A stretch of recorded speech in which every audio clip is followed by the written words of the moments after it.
Today, watch this. Professor Robert P. George, the McCormick Professor of Jurisprudence at Princeton University, visited Sydney recently as keynote speaker of the John Paul II Leaders Forum. Praised by US Supreme Court Justice and former Harvard Law School Dean Elena Kagan as one of the nation's most respected legal theorists, he is the celebrated author of 14 books and numerous articles. Pointing out that in Australia, the institution of the family had been undermined for decades by a series of legislative and government decisions, I suggested that the proposal for same-sex marriage should not be seen in isolation. I asked if there had been a similar undermining of the institution of marriage over many years in the United States. This was his answer. I don't know the situation in Australia nearly as well as I know the situation in the US. But it's certainly true that bad public policy, undoubtedly put into place by well-intentioned people, but nevertheless, bad public policy has severely damaged the institution of the family and the institution of marriage on which the family is based, and thus profoundly harmed children who grow up without fathers, without the security of the family, having to just deal with the harsh realities of circumstances in which not only is the child himself being reared outside of the male-female parent bond, but where an entire community of children is being brought up without intact families. A healthy marriage culture is critical to the well-being of children, and that means it is critical to the success of society, because you can only have a healthy, integrated society when you have healthy, integrated, self-governing people. And that depends on the transmission of virtues and values. And there simply is no institution that can replace the family when it comes to performing that role. So, we need that marriage culture, but that marriage culture has been badly eroded. We now have a 40% out-of-wedlock birth rate in the United States. Among women in peak childbearing years, the number has reached 50%. This is catastrophic. The social consequences of that, the harm for the concrete lives of children, is just terrible. Now, how did we get there? Well, we got there in part by very bad public policy. Policy that incentivized women, especially welfare schemes that incentivized women to be without men in their lives and the lives of their children.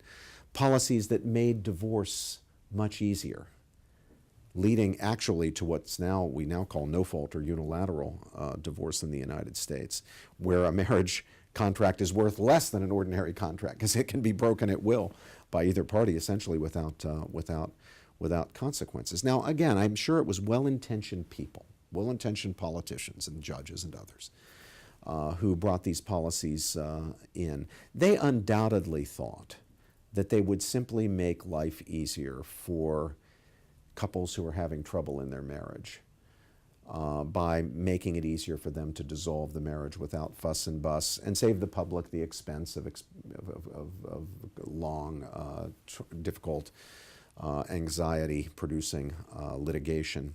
What they did not consider is the impact on the culture when it comes to the sense of the meaning of marriage that changes in the law of marital dissolution would produce.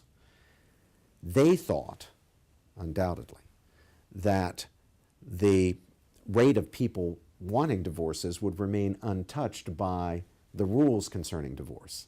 That was the bad mistake, because the reality is that the laws pertaining to marriage and divorce affect people's understanding of what they're committing to, what they're getting into when they enter the relationship. They affect people's understanding of what marriage is. And these bad reforms that are now very much in need of reform themselves created a misshapen understanding of the marital commitment and the marital bond. And it produced an increase in the divorce rate, an increase in the number of people seeking divorces. There was also the belief, and it's just about understandable, if you consider 40 years ago when we didn't have experience with divorce, and so we didn't know what the answers to all the sociological questions were, there was a belief that permitting people easily, married couples easily, to get out of marriages that were unhappy would be good for children. Children would be better off, the thought was, because they wouldn't be living in homes with parents squabbling and so forth. So they persuaded themselves that divorce was good for children where the marriage wasn't working out so well. Well, now we have 40 years of data, and we've done very careful studies of the children of divorce, studies by very distinguished sociologists in the United States, such as the late Judith Wallerstein, Barbara Defoe Whitehead, many others. And now the facts are clear, and that is divorce has been a disaster for children. Where there is no violence and abuse, children are better off in intact homes with mom and dad together in a marriage, even if there is a moderate to high degree of conflict, and certainly where there's relatively low conflict. Now, where there's violence and abuse, it's another story, but that is not the majority, or anything approaching the majority of divorce cases. So now the sociologists, even those of a liberal disposition themselves personally, have formed the consensus, based on the 40 years of experience, based on the data we've been able to gather, that the divorce culture is just bad for kids and is a big mistake, and that the so-called reforms, like no-fault divorce, that were put in the 60s and in the 70s have been counterproductive. They've had bad effects. I'll tell you something else that's interesting. The cultural elite, the opinion leaders, the opinion shapers in journalism, in the entertainment media, Hollywood and so forth, the great professional associations and so forth, that in the 60s and 70s and 80s were glamorizing out-of-wedlock childbearing. Well, guess what? The sociologists now have studied that pretty comprehensively, and that's a disaster for children too. Glamorizing the idea of a woman just having babies because she wanted them, even though there was no husband in the picture. That glamorization of that has led to a lot of poor people, disadvantaged people, imagining that that's okay, and you can have a good life that way, and you can bring up the kids and everything will be fine. But guess what? It's not. It's not. And now we have, again, liberal sociologists who are themselves politically liberal, of a liberal disposition, who are writing articles saying, you know what? We've got to stop glamorizing out-of-wedlock childbearing. Hollywood and the general entertainment media and the journalistic establishment and others should stop this glamorizing of this behavior because it's disastrous for poor people. I mean, it's one thing for rich people, right? A wealthy woman who's in her early 40s, let's say, and doesn't have a husband and wants to have kids so she can have a kid, she can have governesses, she can send the kid to fancy schools, she can integrate the kid into the larger structure of her family, and everything looks fine. It's not fine, but everything looks fine.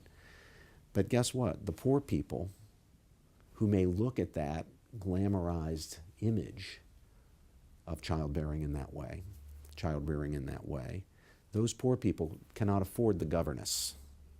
They can't afford the fancy schools. There's not a larger family structure in which to integrate the child. Rather, the structure, or lack of structure, the anti-structure that they're living in is an anti-structure of devastation, of crime and violence and abuse, despair. And it's very, very bad for children. So the politicians now need to be about the business of reforming the so-called reforms. We need to rebuild the marriage culture. It's a huge task. It's much easier to tear down a great building than to build a great building. Certainly. They've torn down a very great building. They did it very quickly because it's easy to tear something down. Now we need to be about the arduous task of rebuilding the great building. Here the great building is a healthy, flourishing marriage culture, one that will enable our children to grow up as integrated, self-possessed people who understand their own dignity and respect the dignity of others. That's the task of the family. But you can't have families that perform that task where the marriage culture is broken down, so we need to rebuild it.